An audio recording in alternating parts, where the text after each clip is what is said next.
Welcome into the Russ Joy Show, and I welcome you in with a little bit of sadness in my heart and in my tum-tum, because not only did I watch USA-Canada last night, but I watched it again with my sons this morning, and I have this rule in the house: if you want to watch the game, we watch the game, win, lose, or draw. I don't tell them the result. We felt the elation. They got to watch the first period last night. We felt the elation of the second goal, the disappointment of the second goal from Canada, and then we moved on to overtime. And, well, Jordan Binnington's incredible. Absolutely incredible. But your team, your town, your Team USA falls 3-2 in overtime in the Four Nations final on a day that was hockey-centric with the national media. I mean, absolutely mind-blowing amounts of coverage, which we'll probably get to here in a little bit. We're going to talk about the Four Nations final, whether it was a success or not. Now, again, we won't have the actual ratings on the tournament until probably Monday, which is when we'll do a little bit more of a post-mortem on the Four Nations. But injuries galore. That's the one thing that detractors really held against this tournament in general. Matthew Tkachuk he goes into that game hurt last night, and about 10 minutes left in the third period, they announced that he's not returning to the game. Looked like it's a groin or a hip flexor or something. We know that Charlie McAvoy might not play. It seems like he probably won't play the rest of the season for the Bruins. On one hand, you look at it, and you look at the Four Nations, and you say, this was a rousing success in terms of getting eyes on the product. This was a rousing success in terms of getting additional eyes on hockey. And again, the juxtaposition of the NBA All-Star Weekend from last weekend, with LeBron pulling out at the last second, with Victor Wembanyama and Chris Paul trying to circumvent the rules in the skills competition. That versus USA-Canada, that was a great thing for hockey. There was a huge disappointment last night. I'm not talking about on the ice. This is something that happened off the ice. In fact, it's something that had to do with the broadcast partner of the Four Nations final. ESPN had the game, which is great, but like when USA-Canada popped a nice big number last Saturday, they were also on ABC. I flipped on ABC last night thinking, oh, it'll probably be there too. No, it was Extreme Makeover. And so I guess I have a very basic question here. What are we doing? Like, just conceptually, okay? If this Four Nations final is a big deal, and ESPN spent a lot of Thursday talking about this game, which we're going to get to in a little bit, ESPN and the national media as a whole, like FS1, everybody, they're all talking about this Four Nations final and about how exciting it is to have USA-Canada going head-to-head again. Why did they not flex this game into primetime on ABC? I don't get it. Like, it happens with other big games that you just push the programming back a week. Why did this game not appear on ABC? Like, when they ultimately reveal what the final numbers are for the final, it's going to be a somewhat underwhelming number relative to what it would have been with ABC.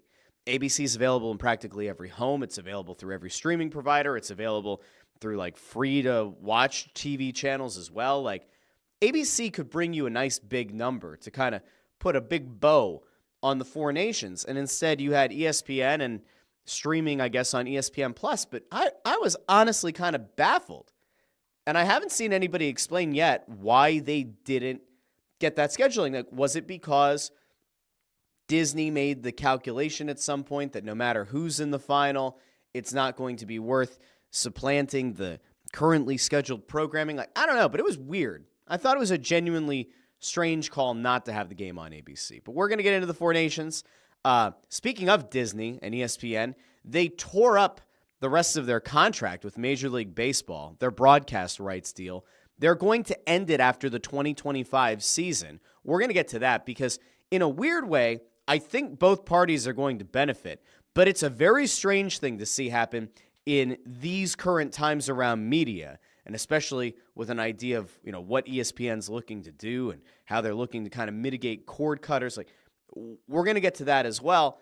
Oh, and by the way, I mean, you probably saw this, but I put out an episode on Wednesday, and I did this whole big thing about how the Eagles should probably look to go outside of the organization, and I gave the reason why I think they should have done a Vic Fangio kind of hire. All those wonderful things. And then, I don't know, within like a few hours of the show ending, Kevin Patullo got named as the offensive coordinator, a guy whose name was brought up around the Super Bowl and after the Super Bowl. And I said, well, if you're going to do the internal hire, you better get at least one of the very well-liked vets on this team to come out and praise the move.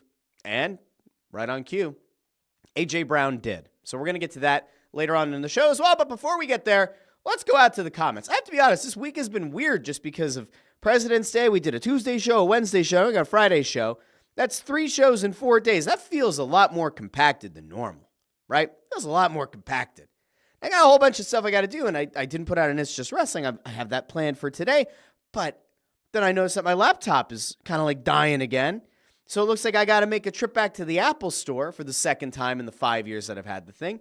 I've never had this many issues with an Apple product before. Maybe if I put this out into the universe, Apple's going to somehow hear it through my AirPods or my Apple Watch or my iPhone and know that I'm bringing that sucker in, and I really don't want to have to pay for another battery. I miss the days where you used to be able to just pop the battery off the bottom of the MacBook Pro. Now you can't. Now they have to like send it to Texas or something so they can unscrew the back, replace the battery, put another one in that's going to die in 2 years, apparently. I don't know. Anyway, out to the comments we go. Chris Freed making it uncomfortable this morning. Episode 69 going to be a wet and wild one. Well, wet is everybody's face last night because there were tears. For Canada, it was tears of joy. For America, not so much. I also have to clear the air here with some of the things that I saw on Twitter last night. Chris Freed says, thoughts on ESPN quitting the MLB deal? Oh, we're gonna get there. Oh, it looks like Chris Freed has some thoughts on it. All right, we're gonna get to Chris Freed in a little bit.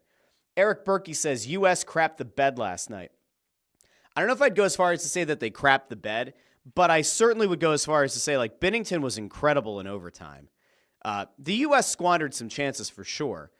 It's really, I mean, listen, Canada didn't have a few guys on Saturday.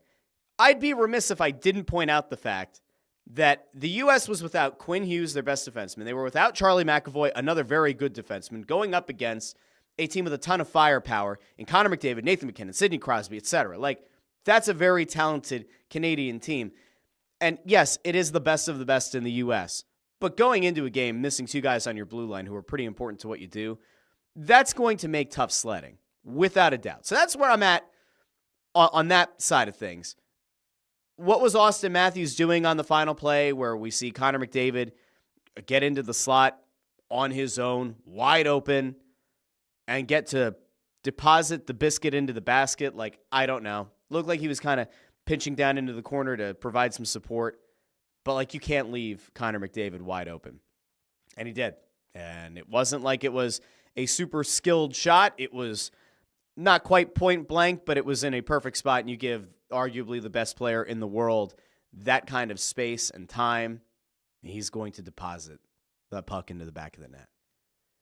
Eric Berkey says, ESPN has been showing less and less baseball for what they were paying for it. It wasn't worth it for them. We're going to get there in a little bit. I saw the ESPN and I got very excited. Ford says, Russ tells us when he's wrong, he says. Anyone remember? I do. And he said, hey, Sixers could still get the 4 seed because the East sucks. I do. I kept saying, nah, they suck out loud, and they still do. Ford, guess what? Sixers aren't going to win the 4 seed. I don't think the Sixers are making the playoffs. I also didn't expect Joel Embiid's knee to not be taken care of. And it sounds like after the last game or whatever, he said that there's some stuff that has to get done to his knee, which would seemingly support the quote that Ramona Shelbourne put out a few weeks ago, or something that was said on the telecast that, like, was it the Eagle or was it the Sixers-Bucks game? Huey Brown's last game, I think it was Ramona Shelbourne, said something to the effect of, like, he's going to need to get knee surgery for that, like, knee to actually get cleaned up and taken care of appropriately. Yeah. I don't know. It's a mess. It's honestly a disaster. The Sixers are, I don't know what they're going to do. I don't know what the end of this season is going to look like for them, but hopefully as bad as possible. All right? Hopefully. Greg Bondarenko checks in with a good morning all. Landros, too, says, what a great bright morning. Resident Canadian Landros, feeling great this morning. Let's see. I'm trying to see. Okay. Eric says, hockey showing, it's the only sport where it's always about the money, or it isn't always about the money. Yeah, there was a really cool thing that was going around yesterday, and it was PK Subban. I'm actually going to throw over to this because I was trying to figure out where a good time to put this up would be. But PK Subban was on First Take on Thursday. And like when you just talk about like culture, right? Like you talk about hockey culture versus basketball culture, NHL versus NBA heads up. I thought that PK Subban's take on it was like pretty damn accurate. And it's funny because he was on a panel with Stephen A. Smith, Chris Canty, and Brian Windhorst. And Brian Windhorst kind of gets asked the culture question, then he kind of deflects because Windhorst covers the NBA. He doesn't want to get himself in hot water. Doesn't want to say what we all kind of know, which is that it's a bunch of prima donnas. And so PK Subban like really just kind of calls it onto the carpet, and he went viral with this clip. And again, on the same day as the Four Nations final, you have somebody who doesn't look like your typical hockey player. If we're being fair here, if we're thinking stereotypical hockey player, PK Subban's not the guy that you think of. And him being on that panel and saying what we're about to listen to, I thought spoke volumes and also proved that PK Subban is arguably one of the best voices for hockey to the mainstream. Now, whether or not you like his analysis, whether or not you like him as a studio analyst, that can kind of live in its own little world. But when it comes to going on First Take and being engaging and being somebody who's going to draw the attention of the viewer, he did an incredible job. He certainly did better than having somebody who's milquetoast go on one of these shows and talk about team, with like a little accent and, the typical hockey response. I want to go over to PK Subban, though, because I thought this was maybe the best thing that came out before the game. This happened yesterday morning on First Take. What are you playing for?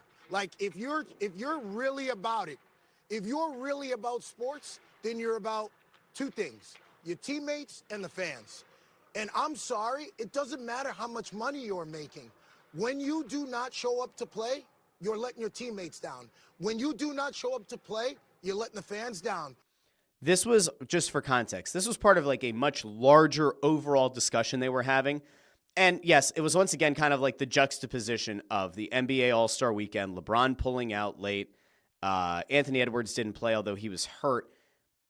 They were trying to put that in context versus the fact that like a lot of the guys, I mean, both on the U.S. and Canada, there are guys who are playing through injuries for this Four Nations face-off, which is not the Olympics. It's not like a World Cup of hockey. It's not a Stanley Cup. Like, it's a small tournament that kind of took the place of the All-Star game. They're out there playing through injuries for this kind of thing versus what was happening in the NBA. All right, we'll go back to PK Subban. That are paying you 40, 50, 60 million. I don't care if you're getting 300 million. Congratulations. But these people in here are paying $2,500 a ticket, $5,000, that are blue-collared, hard-working people. If you don't get your head wrapped around that, you shouldn't be in pro sports. That's a good because point. How are we going to grow? How do we expect you to be an example? Well, guess what? You don't want to be? You are one. You're on the biggest stage. You just said it. They make the most money. You're an example. You got to show up. You got to take that on. I'm sick. So he's talking about all the money. There are times where I drop into First Take for a little bit and I get annoyed and then I leave. Yesterday's show was very, very good because they did compare, hockey salaries, obviously low. The audience for hockey, lower than basketball. But that basketball has kind of taken this hit in recent years. Call it the last decade if you want, that the TV ratings are going down, at least the last 2-3 years. The ratings have gone down. Player empowerment's gone up. There are people who believe that the product in the NBA has decreased significantly. I'd argue that skill in the NBA as a whole has gone up tremendously. But the mentality of the players and the mentality of player empowerment and the effort that gets put in and night out, especially by the best players in the league, that has gone down significantly. All right, back to PK. I'm tired of making athletes greats, all-time greats, that aren't the best examples. Those are the people that we want our kids to follow, that we want athletes to follow. That helps us in our game. Stephen A., you want athletes to be educated on this and understand this. They got to understand the importance of showing up to the All-Star game and being on the court. When you think about some of the worst things that came out of NBA All-Star Weekend, the LeBron thing is right up there with any of them. Okay. And like, there are always going to be LeBron stans who are going to say that the guy can do no wrong and he's never been embroiled in scandal and all this shit. And that's fine. But there was clearly an idea there that LeBron probably should have either played, suited up, should have suited up for the team picture, should have bailed on the All-Star game earlier to allow somebody to take his spot, something. Like, something went awry there, and it wasn't handled perfectly by LeBron. And he's far enough into his career. It was his 21st All-Star game. Like, at some point, you kind of have to do the right thing. And there's this thought out there that LeBron and some of the things that he's done over the years, and again, it comes back to player empowerment, that's some of the examples that he set, even going back to taking his talents to South Beach, right? And on national TV, shocking the world, going to Miami, that created the super team era. And that created the guys wanting to force their way out of teams to go build big threes across the league. LeBron might be a very nice guy. Like, I don't know a damn thing about LeBron. Never met the guy. Probably never will meet the guy, right? I appreciate the fact that he's never been embroiled in a major scandal that has dragged the league through the mud. And at the same time, you can argue that some of the things that have happened around his era and around his time have done damage that are going to take years to try to get public sentiment back on this side of the players. Anyway, we'll keep going. And playing banged up sometimes. And playing injured maybe at times. Thank you. And participating, because here's the thing. Because you're making 100, 200, 300 million, you should be out there banged up. You should be. That's why we pay you, is to max out. We talk about greatness and it being the longevity of somebody's career. I don't care if you play 50 years. I want your best 10. That's a very good point. I mean, within the LeBron context, is he treats his body like a temple. 22 years in the league now. Could he play another 5 years? He keeps setting records, but a lot of those records, I mean, in fairness, like, he's earned them. And at the same time, you look at the amount of games it took him to get to some of these records relative to like a Michael Jordan, and you go, a whole lot more games have been played. And in theory, he could set even a lot more records. I mean, you talk about like most points in NBA history. Like, if he plays another 5 years, like, it's going to be an unattainable goal because the guy would theoretically be able to play for 26, 27 seasons. That's insane. And yes, you can certainly love the fact or appreciate the fact or respect the fact that a guy kept his body in good enough shape that he could play that many years. But to PK Subban's point, if you are not playing dinged up, if you are load managing, I mean, he doesn't say load managing here, but the load management that's happened in the NBA is a legitimate issue. And again, you look at what the NHL players did in this Four Nations face-off, where like there's no real, there's no history around it, right? Again, it's not like it's the Olympics. It's not that, but they put on their national colors. They had the opportunity to represent their countries, and these guys played through injuries. Now, there will be negative ramifications for the teams that do pay them all the money in the NHL, and there could be significant impact. Like I mentioned, Charlie McAvoy might miss the rest of the season for Boston. I'm sure Bruins fans aren't thrilled that he got hurt in this tournament, and at the same time, the hockey world as a whole enjoyed the tournament. All right, we'll go back to PK. I want you on the court dominating. I want you to go all out. I want Michael Jordan. I want Kobe. That's what I want in every sport. That's the guy that I follow. You're a different version than that, you don't get my respect. That's me, and that's my angle. That's who I am. But so I thought that clip went viral. That was everywhere yesterday. I got to tell you, I agree with him. I genuinely do. And this is as somebody who loves hockey and basketball, who, I feel like I keep saying this all the time, who first fell in love with basketball. Like, I agree with him. And I don't care if you play 18 years. I'd rather see you give your all for 10 years. And then you go from there. But that was a hell of a clip. And so that was going around with the Four Nations, and that was just part of a much wider discussion in general around hockey. And I thought about it, I'm like, all right, why is ESPN especially talking about the Four Nations final as much as they are? Well, they had the game last night. But in fairness, like, I can't think of the last time that like First Take talked about hockey as much as it did, or that Get Up talked about hockey as much as it did. Or again, it wasn't just ESPN, but national media as a whole were talking about this tournament. Now, in fairness, the U.S. beating Canada on Saturday, I think, really helped aid that. And I think it really got a lot of eyeballs on the product and got a lot of people thinking about, like, all right, this tournament has no history, but boy, it would be cool to see the U.S. win. Imagine if you big brother Canada at its own sport. Now, I want to get back to this in a little bit, but I'm going to go over to some of the comments here because you have like Greg Bondarenko who says, seeing both Kachuk brothers playing on the same line was great to see. I agree. Let's see. Eric Berkey says, it's ESPN. They treat hockey as a fifth-tier sport, always have and always will. See, I disagree. And a big part of why I disagree with it is what we're about to talk about in a little bit with the contract, with the MLB contract that they're both mutually opting out of. Eric says he watched the Sportsnet broadcast from up in Canada. ESPN sucks. I thought McDonough did a good job on the call yesterday. That was totally fine.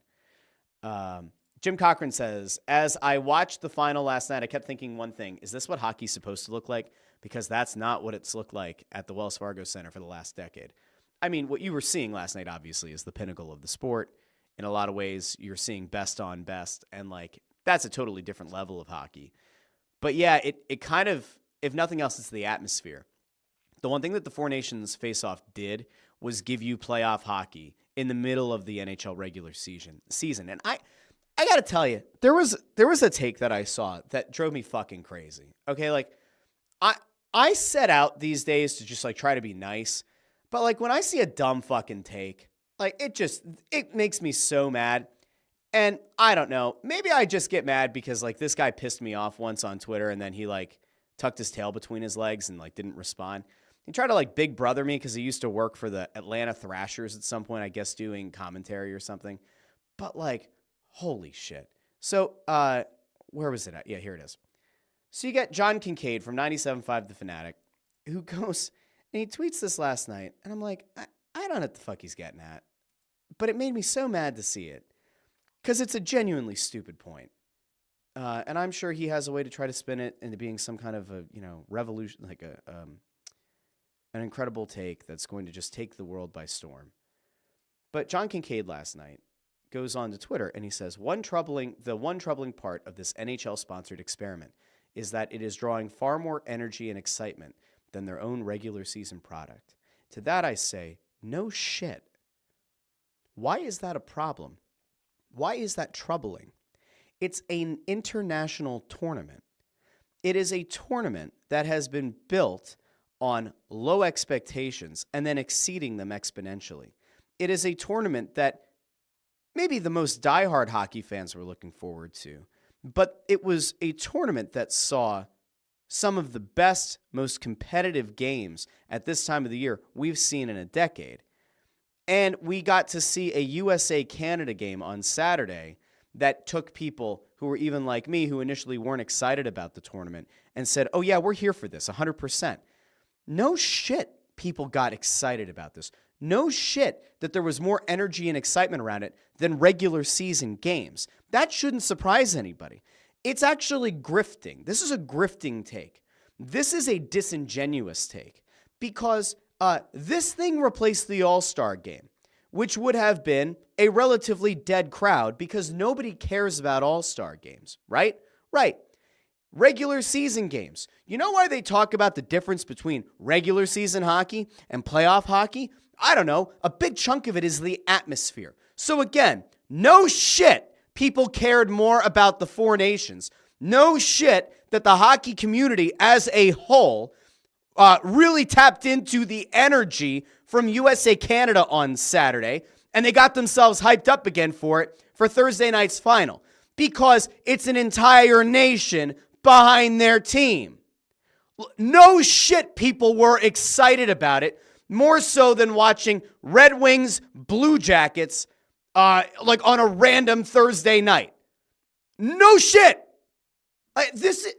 These are the kind of tweets that piss me off because they are disingenuous. And if he truly believes that, if he does, he's fucking clueless. And the fact that he worked for an NHL organization and would still like put this out there is absolutely befuddling. He could like yell and scream about it and, talk over it. I'm sure if we had it back and forth, you'd go, I've listened to his show sometimes. I know his thing. I know what he does. I also know why some people at that station, past and present, aren't always thrilled to spend time with him. But like, that is a grifting take. That just doesn't make any sense to me. It's so reductive. And it's also just like, it's a take that doesn't need to be put out because it's just not true, right? Like, anybody who watched the Four Nations felt the same thing. This had an entirely different feeling to it, and so much of it is tied to the fact that it's international teams, right? It's not the same thing as the NBA in-season tournament where you see the Sixers take on the Nets with a different colored court, and the stakes aren't really that much higher, and no one really does care about winning the in-season tournament except for maybe the players who get a bonus as they advance within the in-season tournament. I think up to $250,000 bonus, or it's the $300,000 bonus if you win the in-season tournament per player. Like, yeah, people are going to care more about seeing Team USA versus Team Canada than they would about seeing Flyers and Penguins at this point. That shouldn't shock anybody. I just saw that and it pissed me off last night. But, a lot of things from a lot of people these days piss me off on the old Twitter.com, which I guess maybe is where I'm going to go next. And I'm going to piss some of you off. I will tell you right away that I'm going to piss some of you off. Really quick, I'll go out to the comments. We can just have the people can all have their thoughts here. But JH rolls the eyes and says, Kincaid and Missinelli are joke hacks, always have been, always will be. Jim Cochran says Kincaid obviously isn't a fan of Champions League. I don't even know if he knows what Champions League is. Jamie Calvario says Kincaid is on Twitter way too much. It's such a bad look. And it's a 97.5 thing to some extent. That some of their hosts, not all of them, some of their hosts are on Twitter way too much, interact negatively with people way too much, act like they are the bastion of sports knowledge and sports fandom way too much. It clearly isn't translating into ratings, so I don't know why they do it, but that's their own thing. JH says they make all their money off hot diarrhea takes. T from the TO3 says, I thought John Kincaid was a hockey guy. Yeah. Apparently he was. Again, one time on Twitter. He was like, worked for the Thrashers. Great. How are the Thrashers doing now? Then he went and worked at a station in Atlanta that I remember somebody. I remember who it was. But somebody told me once when he was coming back to Philly, they were like, we worked at a station in Atlanta that didn't track the ratings. So make of that what you will. I was like, all right, interesting. I remember asking somebody, are both stations going to go wildly after John Kincaid? And the answer was no. One did. The other apparently did not. Anyway, we're going to keep going. Allison says, late but here. Hello, Allison. Landro says, NHL owes Donald Trump a big thank you. The hate for that man north of the border is legit. I can't even wear my MAGA hat out. I don't know if Landros is serious or not.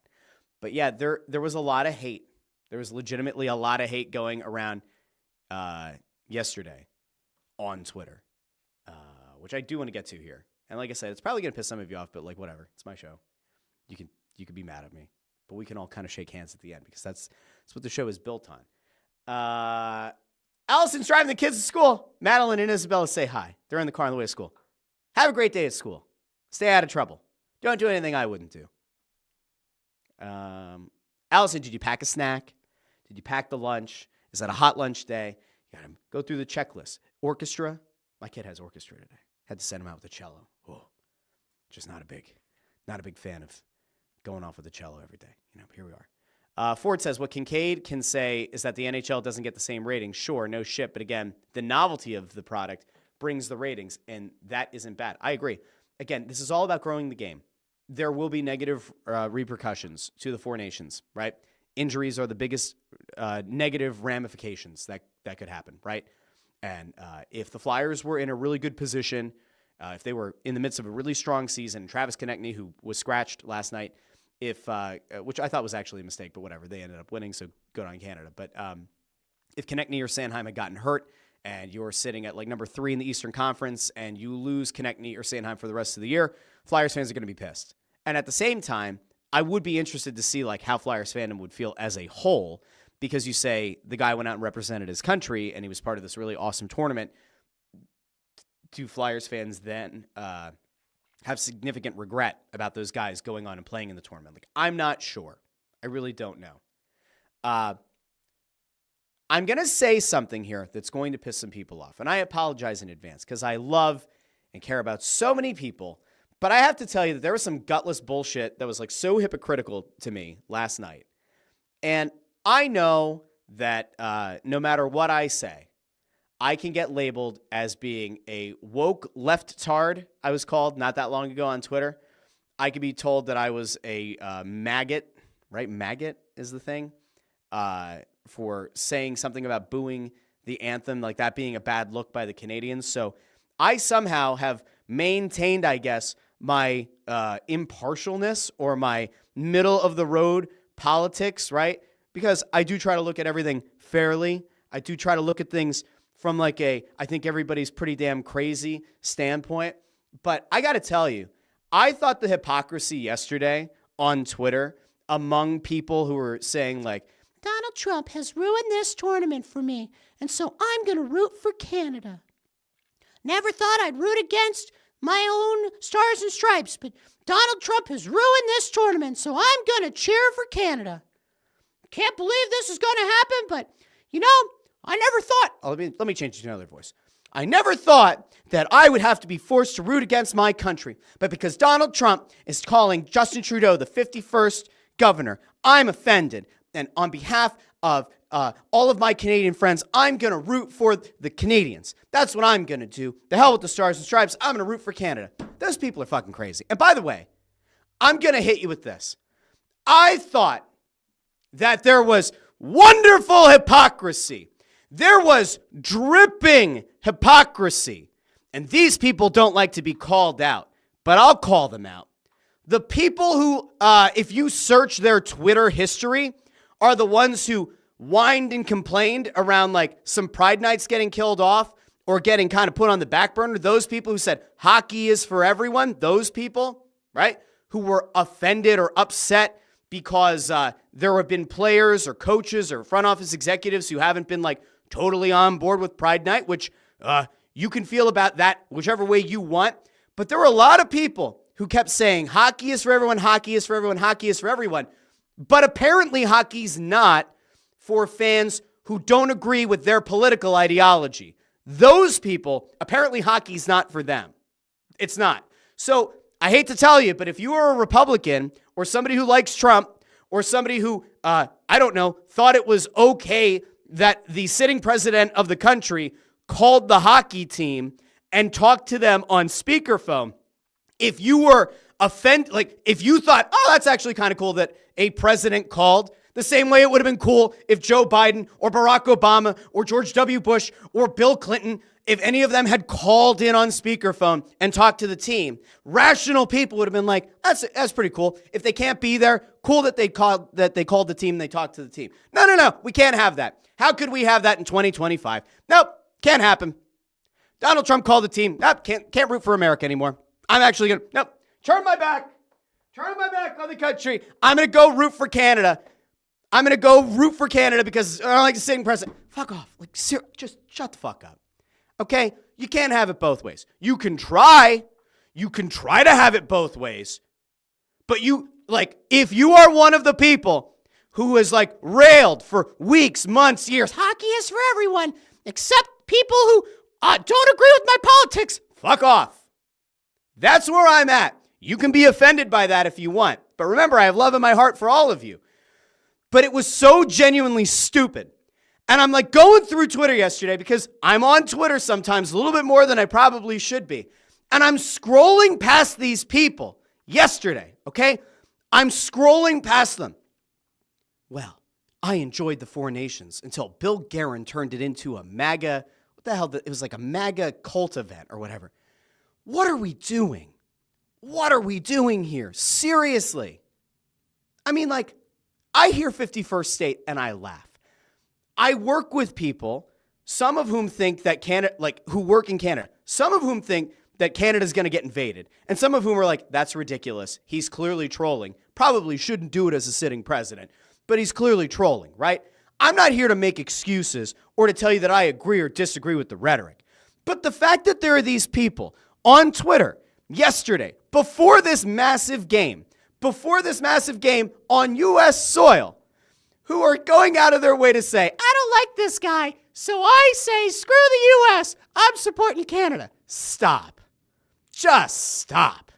Holy shit. Like, at some point, I hope the world comes back to being somewhat rational. I don't know if it's ever going to happen. I hope and I pray for the day that we finally get back to just a little bit of normalcy in this world. And you can agree or you can disagree, but you can respect each other. You shake hands, you move on, or you fist bump, or you say, I'm not making contact as, whatever. Like, just let go. It was just, I saw that and it made me so angry. And it shouldn't have. It really shouldn't have made me angry.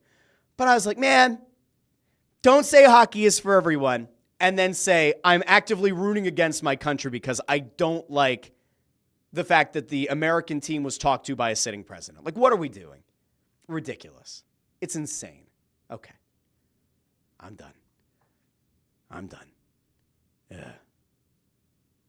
I was looking to see there was a comment before that made me laugh. Oh, there it is. JH said spicy Russ. Yeah. I always try to set the qualifier. Remember, you can be mad at me if you want. You can be upset with me or offended by me if you want. But remember, I appreciate all of you who tune in. And we might not agree on everything. We might not agree on many things at all. But I'd still shake your hand and have a conversation because I try to be a normal, decent human being. But I thought that stuff last night was crazy. Jersey Steamer agrees with me. Thank you. Jim Cochran says, Russ Joy, hated across the entire political spectrum. You have to remember, I'm going to trigger Ford here. But, when you're a teacher, you have to, I have to be careful here. When you're a teacher, you have to do one of two things. Right now, I'm glad I'm not teaching. Because I remember what the climate was like when I left. And it was either you had to really toe the line or you were allowed to be very openly left. But if you were right-leaning, you had to keep your mouth shut for fear of blowback, we'll call it, or for fear of repercussions. Now, it of course depends on your clientele. It depends on the area that you teach in. I'm sure that there are, I do know. I have one friend who teaches in a very red county that is not my county, a very red county. And he's like, if you were left-leaning and you were vocal about that, you would face potential blowback. So it does kind of depend. It's a case by case. But I've somehow managed to continue pissing people off, even outside of it, because I try to be middle of the road, try to be fair. My Twitter mentions are always a wonderful place. I did the Trump impression Saturday, and I had people going, oh, crazy leftist media. Once again, I'm like, I did a Donald Trump impression. What are we doing? What? People need to just go outside and touch grass. You might have to move a little bit of snow out of the way. Just go outside and touch grass every once in a while. All right. There were questions going on, by the way, about the national anthems last night, which we're going to get to here in a second because there was something really bad that we have to talk about from that. Chris Freed says, haters going to hate. Best thing to do is say, I'm offended that they are offended and move on. Raymond Supper says, hockey fans can get back to booing Bettman. Brian Knowlton tries to remind me that life has been this way for at least 20 years. Hopefully it changes. I want to leave a better world for my children. And that better world is a little bit more acceptance of each other. Jersey Steamer, very much on board with me. I appreciate that. Allison says, Trump called the team. Wow, I didn't know that. Tells you how much I pay attention. He did. So part of what pissed people off was that earlier in the day, Trump put something out on, I guess, Truth Social, and I don't have Truth Social, but there's an account that puts out his Truth Social posts on Twitter. And he made a joke about how he was going to be at the governor's meeting, so he was going to miss the game, and then he invited Trudeau to be the 51st governor and join the meeting. And so that went about as well on Twitter as you can expect. Half of Twitter was like, yeah, and half of Twitter was like, no. Okay. Chris Freed also says that's not going to happen. The being rational is not going to happen. Let's see. Jamie asks, is there going to be a Snow the Goalie this week? Yes. We're going to do a show from the carnival on Sunday. We were going to try to get one in, I think, today. I don't even know if Ant's Power is back yet. We haven't talked about it in a couple of days. I know that, So apparently a tree fell in Ant's yard and only took out his power. And so while Pico was trying to restore power to like thousands of people, they're like, yeah, you're one house. So I don't even know if he has power, but we're going to be doing a show from the carnival, and I'm in the dunk tank at 11 a.m., so God help me. Hopefully people show up very late to Wells Fargo Center, and I don't end up having to go for a swim in the dunk tank. But I did request to go first because I'll tell you, I saw the water in that dunk tank later on in the day last year, and I almost puked. Like, you couldn't even really see through the water. And at that point, I was like, if I'm ever going to do the dunk tank, I got to go first. I don't mean to be a prima donna, but floating everyone else's filth, absolutely not. I am not here for that. Absolutely not. So I'll be there 11 a.m. at the carnival. Amy says, got to lay off the Twitter. It's meant to make you pissed off. I don't know. I enjoy it for the most part, and I like people. And, like, for the most part, I can kind of, like, shake off the haters. But it, like, I don't know. It's just weird.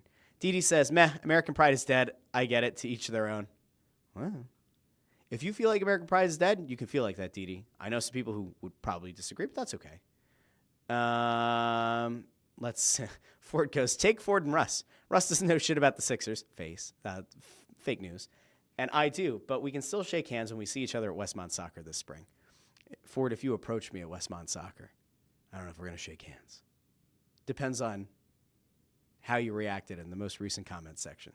Andrew Fawcett is, in fact, here. Good morning, all. Thank goodness. That was the word I was looking for. Retribution. Yes, I couldn't find it before. Yes. Jersey says, a person's worth is not based off who they vote for. I agree with that. I have friends who are off the charts one way and off the charts the other, and I still love them equally. I might think that they're both equally crazy, but I still love them. Zach O was here with a good morning.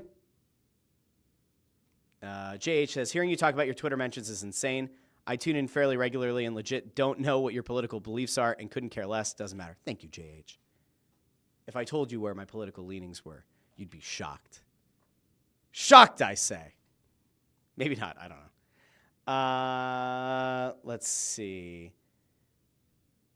Here we go. Oh, Allison says that Anthony's power is back. Talked to him the other day. Would have been nice to know. We could have done a show yesterday, I guess. Or maybe today. Not doing it now because we got the Carnival show on Sunday. Oh, Anthony. Brian Knowlton asks, can we get a man on the street style from intern Andrew? The potato cam might make an appearance on Sunday, as we're doing. We have a bunch of guests coming on to that Snow the Goalie episode at the Carnival. We do. We have a bunch of people who are going to be jumping on. So we might send him out with potato cam. I don't know. Jim Cochran says, Russ, when are we going to talk about the union starting another campaign tomorrow? So much to be excited about, right? Maybe? You know, I will give the union credit. They made a trade yesterday, and they had a signing earlier in the week, Bruno, who set the club record. I mean, this is kind of sad, though. So the union set a club record on a transfer fee, $3 million for Bruno, who we can apparently talk about. We can talk about this Bruno. No. $3 million doesn't even crack the top 100 MLS transfer fees in the history of the league. But it's the highest one in Philadelphia Union history, which is insane, and once again proves that under Jay Sugarman, they have been a poverty franchise. Now, the trade they made yesterday, the player's name escapes me. Don't hate me for it. I'm going to probably bring somebody who covers the Union on next week. I'm starting to think about having some guests on in the next few weeks. I think I'll have somebody come on who covers the Union. Player is probably not as good as Jack McGlynn, but is a better fit stylistically and comes from St. Louis and had previously played under the Union's new coach. So if you're looking for that steady hand and a guy who understands what it's like to play under the manager and play within the system, it should be a good fit. And the fact that he's coming in so late, I don't know if he'll end up being in the starting 11. I don't know if he'll be on the bench, but presumably he's going to play a lot of minutes for this team, and he's going to be relied on as kind of like a coach on the field as they try to install this Red Bull-esque system with the Union. We'll probably talk about that next week. Zacho says, all I know about Russ's political beliefs is that he does a killer Trump. Some would say it's the best Trump impression. We're gonna keep going to the comments. We love the comments, don't we, folks? We love the comments. We think the comments are some of the best. And Zacho, I know a lot of Zachs. I've known many Zacks for a very long time, and I went to school with a Zach. His last name had a C in it. And I remember also there were other Zacks, and we speak about Zach C, and I can see a lot of comments remain in the comments section. We love comments, don't we? We love the comments. And I love to comment on a lot of things, and things are great. Thing 1 and thing 2. And 2 is the amount of goals the U.S. scored last night, but it wasn't as many as 3. You get Connor McDavid. Connor McDavid, he's left alone in the slot. Austin Matthews is gone, and Austin, of course, is a city in Texas. And we love Texas, don't we, folks? That's where Allison lives in Houston, where I went on an anniversary trip with my wife last summer. Believe me, and it was great. Fantastic. All right, we're back. We're back. Landros asks, I wonder if Anthony watched the game last night, or was it still a waste of time? I tweeted out last night that just based on the national reception, the conversation around the league, around the sport, and based on the play, if there are people out there who are still saying that the Four Nations was a failure, those people are either grifters or those people clearly have too much false bravado to accept the fact that they're wrong. Anybody who comes out of this tournament telling you it was a failure is being disingenuous. Flat out, case closed. Let's see. Let me see. There's some other stuff. What's this? Eric says, I got to take a Greyhound. I got to cut out to take the Greyhound out for his spa day. Wait a second. There's a spa day for a Greyhound? I'm so confused. So confused. Zacho says, we love the chat. Love the chat. All right. Anyway, I want to get to one other big thing, and then I have the quick point on the Eagles at the end. I mentioned ESPN at the top of the show because the Four Nations were face-off final was a big talking point of the day over on ESPN. But later in the day, the news broke. I think Awful Announcing was the one who broke the news. But then ESPN put out a statement, and Major League Baseball put out a statement. I thought this was shocking, and then I thought about the ramifications, and then I wasn't quite as surprised. But the word came out that Major League Baseball and ESPN have mutually agreed to opt out of their TV deal with one another. I believe it was going to run through 2028, and they're opting out early. So here's the statement from ESPN PR. We are grateful for our long-standing relationship with Major League Baseball and proud of how ESPN's coverage super serves fans. In making this decision, we applied the same discipline and fiscal responsibility that has built ESPN's industry-leading live events portfolio as we continue to grow our audience across linear, digital, and social platforms. As we have been throughout the process, we remain open to exploring new ways to serve MLB fans across our platforms beyond 2025. So that was ESPN's statement. And I have to be honest with you, in a weird way, I feel like this is a potential win-win for the league and for the network. It doesn't happen a lot. It's really rare that you find something like it. But I'm pretty sure that they're going to both benefit from getting out of this deal. Now, I'm going to pull up Major League Baseball's response or their separate statement, and then we'll kind of break this down a little bit because I think it's fair. Major League Baseball says, we have had a long and mutually beneficial partnership with ESPN that dates back to its first game in 1990. Unfortunately, in recent years, we have seen ESPN scale back their baseball coverage and invest in a way that is not consistent with the sport's appeal or performance on their platform. Given that MLB provides strong viewership, valuable demographics, and the exclusive right to cover unique events like the Home Run Derby, ESPN's demand to reduce rights fees is simply unacceptable. As a result, we have mutually agreed to terminate our agreement. Entering the 2025 season, MLB is enjoying tremendous momentum led by generational talent on the field and an entertaining brand of baseball due to rule changes which have improved the pace of play and action on the field. The results have generated increases in attendance, viewership, streaming, international growth, and overall fan engagement. The positive energy around the sport has also led to significant interest from both traditional media companies and streaming services who would like to obtain rights to MLB games, we will be exploring these opportunities for a new agreement which would start in the 2026 season following the conclusion of ESPN's agreement at the end of this year. The MLB-ESPN partnership has been an important and long-standing relationship that has helped both organizations achieve great success. As we get ready for the 36th season of Sunday Night Baseball, we look forward to a successful final year of MLB on ESPN in 2025. End of statement. Okay? JH got it. Carnival Barker. Good job. Yes. Here's what I think happened. Okay? Now, I have been known from time to time as a resident baseball hater. I am not a baseball hater. I don't like bad baseball. I like good baseball. The NBA has the rights to the NBA, or sorry, ESPN has the rights to the NBA. They have rights to the NHL. They had a very expensive Monday Night Football package. They brought in the likes of Troy Aikman and Joe Buck and Pat McAfee. They laid off some people. I don't think Major League Baseball fits what ESPN's doing anymore. I really don't. And I get that attendance may be up. Major League Baseball is going to argue that viewership is up. I just don't think it fits what ESPN's doing anymore. Now, is there a scenario here where like we could maybe see a reworked deal where ESPN does Sunday Night Baseball and that's it, right? Maybe there's a studio show, but that's it. Maybe. Like, do they view the value add of Sunday Night Baseball as being something that they can't live without?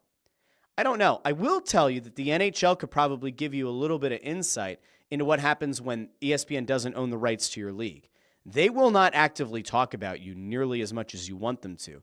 And if you don't think that ESPN can be petty and turn the MLB regular season into talking about the NFL nonstop, about NBA trade rumors around and plus the draft and everything else, you're sorely mistaken. Now, I don't expect that like ESPN is somehow, some way going to become like a big MLS supporter, especially since that entire league's package for the most part has moved off to Apple TV. But like, I don't think that the kind of content that ESPN needs to make aligns with what Major League Baseball is. And notice that they said linear because cord cutters are having a significant impact on cable and satellite subscribers. So you have that. Streaming, well, sure. But I would assume that if they're citing streaming, it means that on ESPN Plus and wherever Major League Baseball has been available, those numbers, something must be showing them the viewing audience just isn't as big as they want. Social is where MLB has struggled for a long time because they are very restrictive about you using their footage in any kind of content. I just don't think that it makes sense anymore for ESPN to be in the baseball business. And I could be wrong. I don't think I am, though. Some will argue, and I'm sure baseball purists will argue, that there's nothing quite like knowing that you can tune into ESPN every Sunday night. Baseball Tonight was always a really big thing. The changes that they've made to the broadcast, not exactly the best. It has kind of felt like ESPN sort of checked out of Major League Baseball. I would guess that they have done enough internal polling and enough internal data review to say, you know what, we could get a similar number running an NFL countdown show or running an NFL live show or talking about potential trade rumors in the NBA. We can get a similar audience at a much lower cost because you don't have to have the carriage fees. You don't have to have the rights to the league. They probably did the math and said we can do other programming and get the same result as what you could get through having Major League Baseball. And they ultimately decided it's not worth it. Now, again, they might come back and have a separate agreement. And maybe it's a Sunday Night Baseball only thing. I don't know. But then it becomes, where do you go for Major League Baseball? Because in fairness, if I were at Major League Baseball and I saw that my main partner in ESPN was neglecting my sport, I'd probably want to get out too. So where do they go? Could an Apple TV, which as I mentioned before has Major League Soccer, where they took all of Major League Soccer, like you used to be able to watch Union games on PHL 17. You now have to go over to Apple TV Plus to watch those games unless there's a nationally televised game, I think on FS1 and occasionally on Fox. But like the entire league, for the most part, has moved over to Apple TV Plus. Could we see a scenario where Major League Baseball says, you know what? Fine. We're going to go to an Apple TV Plus. We're going to go to a Netflix, which continues to get into more and more live sports. And whether you want to call it a sport or just entertainment or whatever, Monday Night Raw has been very successful over on Netflix. That's now a weekly show live. They had the Jake Paul versus Mike Tyson fight. They're trying to get into live sports. Could Netflix swoop in and try to pick something up? Could a Peacock try to swoop in and get live games? Could we, and by the way, I mentioned Apple TV. Like, they already have a deal in place with Apple TV, right? Because it drives some people nuts about having to try to find the Phillies game. Like, could they expand on that partnership? Entirely possible. Could an Amazon Prime, could Amazon look to swoop in and pick up some kind of an MLB package? It's entirely possible. There are so many options. And here's the negative. If you're a fan, the days of you being on your cable box and being able to just kind of, flip the channel, right? I think, was it John? It was either Jon Stewart or Bill Maher last week or the week before. They were complaining about the remote and about how, like, on cable, you used to be able to just hit the last button to go back to the prior channel. But now, if you're on YouTube TV, you kind of hit this one, you hit that one, you go to that sub menu, and then you click, and then you hope that it takes you to the game. All that kind of stuff. It is going to be expensive for baseball fans if you are now going to have multiple streaming services to watch your games. Now, I'm going to put a bold take out there, and you can mark this, you can bookmark it, you can circle it, you can highlight it, whatever. I don't think that a lot of these regional sports networks that continue to carry games are going to survive a lot longer. I don't. Remember, a lot of networks went under. Bally's took them on. Then FanDuel took a bunch of regional sports networks on. I just don't see a market where it makes sense and where the business sense makes sense to have those networks in place. I think that within the next 5 years, you're going to see a massive cratering of regional sports networks. And it wouldn't surprise me that if in the next 5 or 10 years, Major League Baseball consolidates the entire sport, just like Major League Soccer did, and they sell it to the highest bidder, and that you have to pay $400 a year to Amazon to get every game, right? So it's every single game, every single market, no blackouts, but that's how you're going to consume baseball. $400, you don't have to have a cable package, you just have to have the internet. There you go. $400, you get every Major League Baseball game. Does that appeal to you as a fan? I don't know. If you compare your cable bill or your cord-cutting bill and you're watching your YouTube TV price go up, and the only sport that you really care about is baseball, is $400 for the year a bad price? Probably not. But they're going to have to also try to weigh here what's good financial sense and what's stupid. I just don't know what they're going to do. But I do think I think Major League Baseball is going to go more streaming.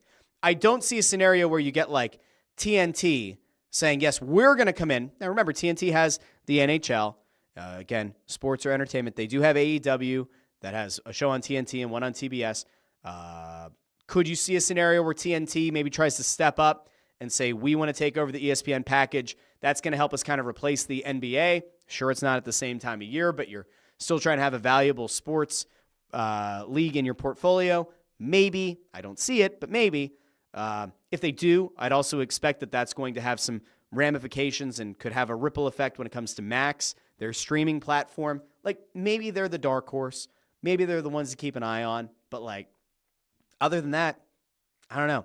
I do think that ultimately Major League Baseball is going to get more money and probably get better exposure on whatever streaming platform they go to. I do expect that. I think that they will ultimately feel like their sport is being treated better and with more respect and with more attention than what they were getting from ESPN. And I think ESPN is going to enjoy the savings that they get from not having to pay for it and for a product that they just don't feel like aligns with the vision of where their brand is going forward. That's where I'm at. Honestly, that is 100% where I'm at. Joshua Gaynor says, wouldn't shock me if they do that. NASCAR also has a portion of their season on Prime this year. I didn't know that. That's good context. I did not know that. I don't follow NASCAR, but like, it's good to know. I really just think that that's where we're going here, guys. Like, most of these leagues are going to end up either consolidating or encouraging their teams to take their TV packages to a streaming service. I could see Major League Baseball doing it. I think National Hockey League will do it at some point. They have good deals in place with ESPN and with Turner. But like, could I see teams that otherwise on regional sports networks in the NHL try to sell their packages to streaming services? I do. I think that's entirely in play. I'm usually right about these kind of things, about the media-related things. We'll see. I just don't see a scenario where, like, 10 years from now, you're still tuning into NBC Sports Philly. Or 10 years from now, you're tuning into SNY in New York. Yes, network will probably survive. But like all the other ones, I don't know. I don't know if NBC Sports Chicago is still a thing or if that like turned into a Bally's or into a FanDuel or whatever. But like, I just don't see those networks surviving. I really don't. Zach Go says, Flyers just need to go exclusive to Peacock so I can get their games without paying $80 a month for cable. I think it would actually be a pretty popular move if they did. I mean, it's under the general, much larger Comcast umbrella. But like if the Flyers, you're talking about a cascading effect. If the Flyers were to move off of Comcast NBC Sports Philly, you would really be hurting that channel, which is still under the umbrella. It's a totally different part of the league, but I don't know. Anyway, that's all that. Now, last thing I wanted to get to, and we're not really going to dive too much into it here, but like it is a thing. The Eagles, after I dropped the episode on Wednesday, they decided that they were going to hire their offensive coordinator, and they weren't going to do it in time for the show, but they were going to do it so that a lot of the short form clips that video guy Amadeo does were no longer going to be relevant. However, the Eagles have their guy. They have their offensive coordinator, Kevin Patullo, who was mentioned during the Super Bowl and after the Super Bowl, and it didn't get mixed reviews necessarily, but there weren't a lot of comments. Like there was one that Jalen Hurts had where he said it's a totally different thing. It's a totally different job. It's he's never had to do it before. And I said, all I need is for one or two of the well-trusted vets on the team to come out with like a ringing endorsement of the guy, and I will give them the benefit of the doubt. And it happened. A.J. Brown to NFL.com said the following about Kevin Patullo's promotion to offensive coordinator. He says, for our fans, they just need to understand that everything has to change. I know we just won, but it has to change. We have to get better. We have to do things different. But I truly feel like it's a great hire. He's already been involved in almost everything. Him, Kellen, and Nick basically called the plays already. That's interesting. So it's a great hire. He's already familiar with us. We have a great relationship, and he knows what we need to work on because he's been there and been there for a while. And like I said, he's already been part of all the situations and the conversations and everything. So I think it's a great hire. I wanted a Vic Fangio, older dude who's going to be here, not look for a head coaching job, and just continue to grow. The fact that one of your most impactful players on that offense came out with this, I would call this a ringing endorsement. The fact that one of your most impactful players came out with this endorsement of the offensive coordinator is enough for me to say, all right, cool. We'll see if it works. But I'd much rather have that kind of an endorsement from an A.J. Brown than have it be kind of like left out in the wind where we're going into the offseason saying, oh no, is this going to be 2 years ago all over again? That's where I'm at with that. I see a bunch of things here about the Flyers really quick. We'll be back on Saturday with a press row show for Flyers Oilers. It's an afternoon game, so I guess we're going to do 12:30 show tomorrow. Puck drop is at 1 o'clock. And then again, we have the show from the Carnival with a bunch of guests on Sunday. Zacho says Flyers. Oh, wait, no, that was the wrong one. It was this one. Sorry. Tony Louis says less than 2 weeks from the trade deadline for the Flyers, which is like our playoffs. The draft will be the Super Bowl for Flyers fans. I agree. 100% I agree. We're going to see what that ends up looking like, the trade deadline. I honestly have no idea. I hope that we see a bunch of guys moved. I'm not sure if it'll happen or not, but my hope is that it will. Let's see. We're going to go over here. Didi says, is Doc really the new safeties coach? I have not seen that. I don't believe that is true.